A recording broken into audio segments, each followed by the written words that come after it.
underway, and it will be Iksan, the younger of the two Fannies, to get us underway. And look at that, as that set of Pantney plays it straight to his brother, who in turn gets it to Bahaki, and Singapore enjoying some solid possession early. Harris just playing it out over to the left-hand side, and the skipper will get it back, and there's an option out on this flank if you can find him. Looking for the ball is Faritz.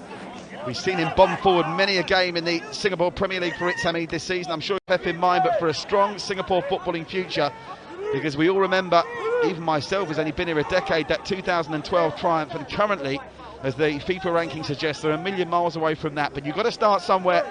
The draw against Mauritius, and let's hope they build on that with a win here against Fiji, who've not strangers to playing Southeast Asian opposition. They played the 7 minutes in here, and there's only been one real chance, and it's gone the way of Roy Kishner, whose weak effort was saved by Hassan Sunny, who under the circumstances you'd expect to make the save. Here's a scrap that Iksan's looking to try and mop up. Level. It's a great spot, you say there, Duncan. But of course, all countries have that now by and large, apart from, well, the exception, not even the Spanish really.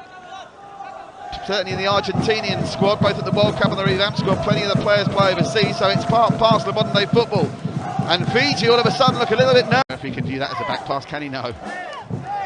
Gabriel Quack improvising to get it back to Hassan Sunny. And again, love to see Hassan Sunny releasing quickly in Singapore now, trying to penetrate down the left-hand side.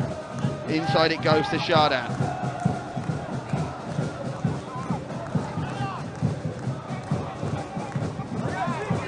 Harris, look at Faritz again on the run, and Faritz has drawn the marker away from Jacob Marler if they can find him. On the turn now, it's Gabriel Quack. Gabriel Quack, lovely work from Gabriel Quack. Beautiful ball over on the far side now. Singapore looking dangerous for number 3, but the... Well, so rare to see Singapore on the front foot, taking the game.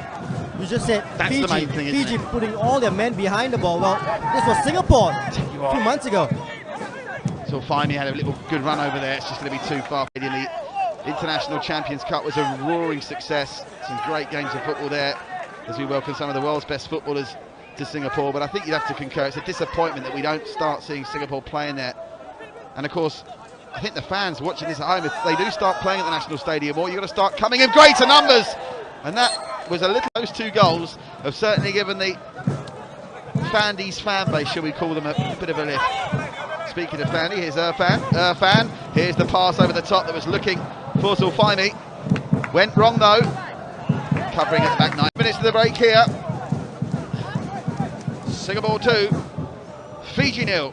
Fandy almost halfway there to his first win as the national team manager. A man who is a player, lit up the national stadium, now sets out on his mission to bring, at the very least, AFF glory back to Singapore, with that campaign starting later in the year with an opener against Indonesia on the 9th of November.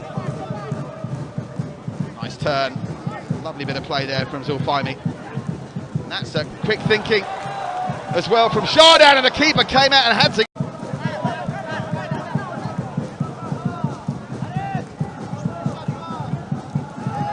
Harris is going to be under a bit of pressure here. He'll have to try and play himself out of it, and he does it well.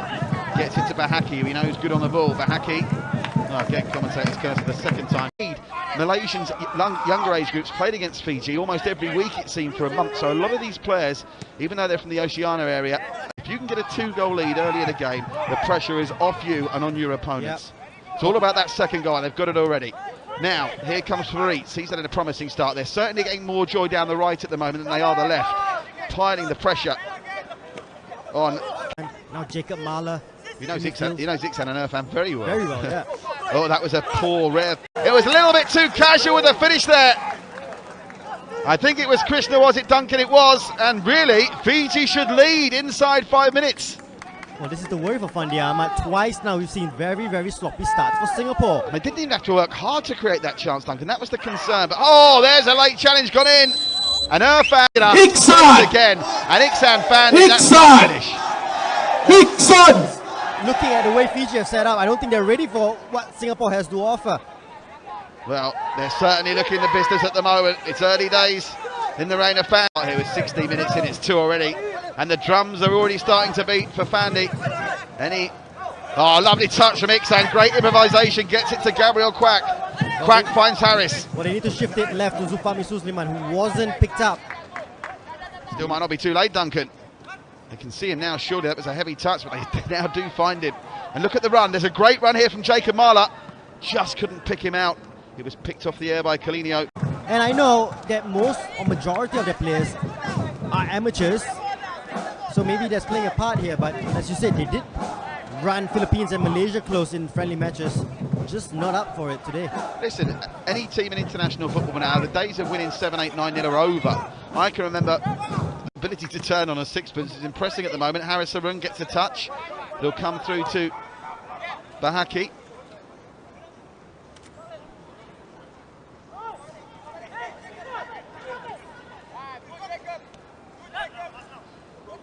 Here's Irfan. Irfan being invited to come forward here. They don't want to do that. We've seen him go coast to coast at